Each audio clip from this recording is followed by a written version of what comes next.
भारत की वित्त मंत्री निर्मला सीतारमण ने वर्ष 2026-27 के लिए आम बजट पेश किया, जिसमें आम आदमी, व्यापारी, युवाओं और निवेशकों के लिए 10 बड़े ऐलान किए गए हैं। बजट पेश का लाइव प्रसारण प्रत्येक जिला स्तर पर भी किया गया। सितारतमे में मंदसौर के गांधी चौराहे पर भी लाइव प्रसारण किया गया, जिसमें कई बीजेपी नेता शामिल हुए। देश की वित्त मंत्री निर्मला सीतारमण ने वित्त वर्ष 2026-27 के लिए आम बजट पेश किया। इस बजट में किसान, कारोबारी, युवा से लेकर आम आदमी को कई बड़ी उम्मीदें थी। बजट की मुख्य 10 बातों पर हम नजर डालते हैं। बायोफार्मा पर पॉलिसी बनाने की योजना है। 5 साल के लिए बायोफार्मा को 10,000 करोड़ रुपए का आवंटन किया जाएगा। सरकार सेमीकंडक्टर मिशन लॉन्च करेगी। ग्लोबल स्टैंडर्ड का ड्रग रेगुलेटर बनाने की योजना है। वित्त मंत्री ने घरेलू उत्पादों को बढ़ावा देने के मकसद से 3 रासायनिक पार्क, वृहद कपड़ा पार्क के गठन का प्रस्ताव दिया है। सीतारमण ने बजट भाषण में इलेक्ट्रॉनिक सामान बनाने के लिए 40,000 करोड़ रुपए की खर्च का प्रस्ताव रखा है। सीतारमण ने कहा कि हम यह सुनिश्चित करेंगे कि वृद्धि का लाभ हर किसान, अनुसूचित जाति, अनुसूचित जनजाति एवं युवा तक पहुंचे। वित्त मंत्री ने केंद्रीय सार्वजनिक क्षेत्र के उद्यमों द्वारा लघु और मध्यम उद्यमों से की जाने वाली सभी खरीदी के लिए टीडीडीएस को लेन देन का मंच बनाने का प्रस्ताव रखा। वित्त मंत्री सीतारमण ने लघु एवं मध्यम उद्यमों एमएसएमई को समर्थन देने के लिए वित्त वर्ष 2027 में आत्मनिर्भरता भारत कोष में 4,000 करोड़ रुपए की अतिरिक्त राशि जोड़ने का प्रस्ताव रखा। वित्त मंत्री ने वित्त वर्ष 27 के बजट में 200 पुराने औद्योगिक क्लस्टरों को पुनर्जीवित करने की योजना का प्रस्ताव रखा। वित्त मंत्री ने खादी हथकरघा को मजबूत करने के लिए महात्मा गांधी ग्राम स्वराज पहल का प्रस्ताव रखा है। साथ ही वित्त मंत्री ने कहा कि तकनीकी कपड़ों में ज्यादा वैल्यू जोड़ने के लिए बड़े बड़े मेगा टेक्सटाइल पार्क बनाए जाएंगे। बजट पेश होने को लेकर प्रत्येक जिला स्तर पर भाजपा द्वारा लाइव प्रसारण का कार्यक्रम रखा गया था। इसी तारतम्य में मंदसौर के गांधी चौराहे पर भी बड़ी टीवी लगाकर लाइव किया गया, जिसे देखने के लिए मौके पर भाजपा जिला अध्यक्ष राजेश दीक्षित, पूर्व विधायक यशपाल सिंह सिसोदिया, नगर पालिका अध्यक्ष रमादेवी बंशीलाल गुर्जर सहित भाजपा के पदाधिकारी कार्यकर्ता मौजूद रहे। इस दौरान मीडिया से बात करते हुए जिला अध्यक्ष ने कहा कि यह बजट सभी के हित का बजट है और विकसित भारत की परिकल्पना का बजट है। पूर्व विधायक ने कहा कि यह बजट महिला, किसान, आयकर दाताओं के लिए हितों का बजट है। वहीं नगरपालिका अध्यक्ष ने इस बजट को विकासशील बताया। विकसित भारत, विकासशील भारत 2047 का हमारा अपना भारत। यह भारत कैसा होगा? इंफ्रास्ट्रक्चर को लेकर के, रेल संचालन को लेकर के, किसानों के लिए, महिलाओं के लिए, युवाओं के लिए, आयकर दाताओं के लिए ये समाविष्टि बजट है। और इस समाविष्टि बजट में जिस प्रकार से नरेंद्र मोदी जी का जो मंतव्य है, जो मंथन है, वो आज पूरा देश देख रहा है। और आज जब मैं सुबह सुन रहा था संसदीय कार्य मंत्री रिजिजू जी को, और जब रिजिजू जी ने बात कही कि भारत का यह बजट 2026-27 का न केवल भारतवासियों के लिए आकर्षण का केंद्र है, बल्कि विश्व बहुत निगाह लगाए बैठा है कि भारत का बजट, आम बजट कैसा आने वाला होगा। अगर इस बजट में नारियल की फसल को भी अगर सोचा गया है, चंदन की लकड़ी और चंदन का निर्यात कैसे, उसके बारे में अगर सोचा गया तो आप कल्पना कर सकते हैं कि पशु पालन से लेकर के, मत्स्य से लेकर के, फिर आप आगे चलो तो पशु चिकित्सकों की नियुक्तियों से लेकर के हर जिले में बालिकाओं के लिए बड़े छात्रावास की परिकल्पना इस बजट में समाविष्ट है।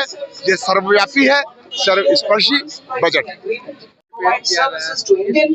आज हमारी वित्त मंत्री द्वारा जो बजट पेश किया है वो वास्तव में सभी बहुत ही अद्भुत और सभी वर्गों के लिए बहुत ही एक ऊर्जावर्धक और सभी जो हमारे उत्पादन है, स्थानीय उत्पादन, हमारे जो महिला शक्ति के लिए और युवा वर्ग के लिए, खिलाड़ियों के लिए, सभी के लिए बहुत ही अच्छा बजट पेश किया। और इस बजट को लेकर हम सब बहुत ही अपना आज सभी बहुत ही उत्साहित हैं और मैं इस बजट की सबको बहुत बहुत बधाई देती हूँ। और वास्तव में इस बजट से हम सब को बहुत ही लाभ, हमारे सभी वर्गों को बहुत लाभ मिलेगा और सभी के जीवन में एक नई ऊर्जा का संचार होगा।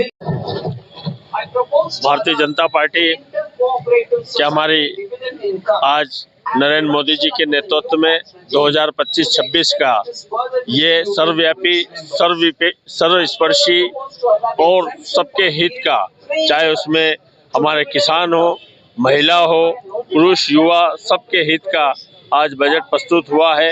ये सब लोग बड़ी प्रसन्नता है और हम सब आज हर क्षेत्र में इसको रविदास जी की जयंती मनाते हुए उनके पुष्पांजलि अर्पित कर बजट का सुन रहे हैं।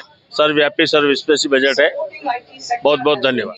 क्या प्रतिक्रिया रहेगी और आपके हिसाब से क्या होना चाहिए? केंद्रीय बजट में गवर्नमेंट के द्वारा जो विकसित भारत की अवधारणा पर इसको वापस से लागू करने का एक प्रयास किया गया है। सबसे ज़्यादा जोर इंफ्रास्ट्रक्चर पे दिया गया है। नए नए waterways, industrial corridors, freight corridors, इन पर फोकस किया गया है। साथ में बायो प्रोडक्ट्स के ऊपर भी गवर्नमेंट का इस बार विशेष फोकस रहा है। गवर्नमेंट टूरिज़्म सिटीज़ और टायर 2 और टायर 3 सिटीज़ जो छोटे शहर होते हैं, इस पर इंफ्रास्ट्रक्चर पर विशेष फोकस किया गया है। विशेषकर टूरिज़्म मतलब जो हमारा तीर्थ सिटीज़ के रूप में भी कंसेप्ट आया है, तो मंदसौर के अंदर में भी हमारे सभी जनप्रतिनिधि प्रयास करेंगे कि उसके लिए भी कुछ ना कुछ विशेष फंड इस बजट से हमारे शहर को मिले, क्योंकि पशुपतिनाथ की नगरी के नाम से फेमस है।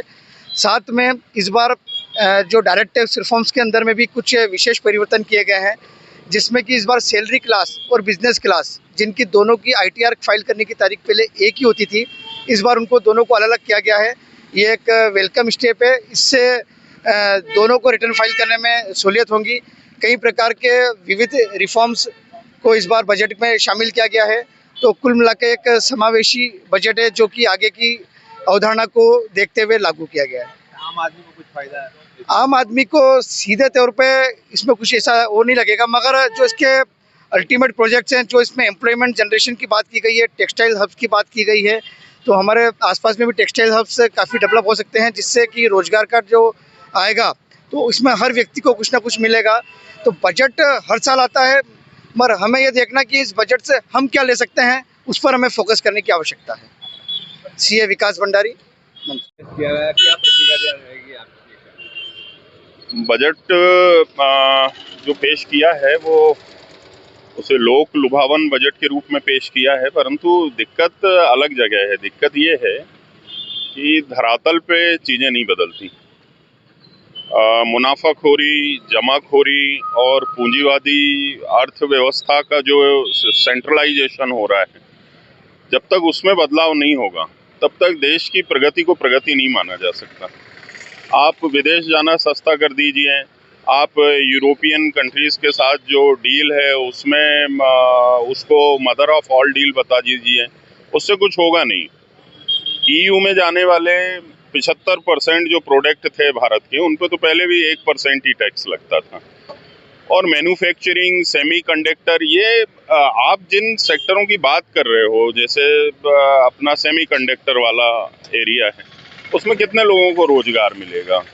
मूल रूप से होना ये चाहिए कि बजट को इस हिसाब से केंद्रित किया जाना चाहिए कि जिससे नीचे के जो लोग हैं, किसान हैं, विद्यार्थी हैं, जो आम उपभोक्ता है, आम व्यक्ति है, उसको रोजगार मिले, उसकी आमदनी बढ़े। परंतु इस तरह का तो ऐसा कुछ है नहीं। बजट पेश होते रहते हैं और देश की जो नीचे की स्थिति है वो कभी बदलती नहीं। छोटे व्यापारी परेशान है तो हैं ही, छोटे मैन्युफैक्चरर परेशान हैं तो हैं ही। अब इनको क्या राहत मिल रही है, उस पर विशेष ध्यान केंद्रित किया जाना चाहिए।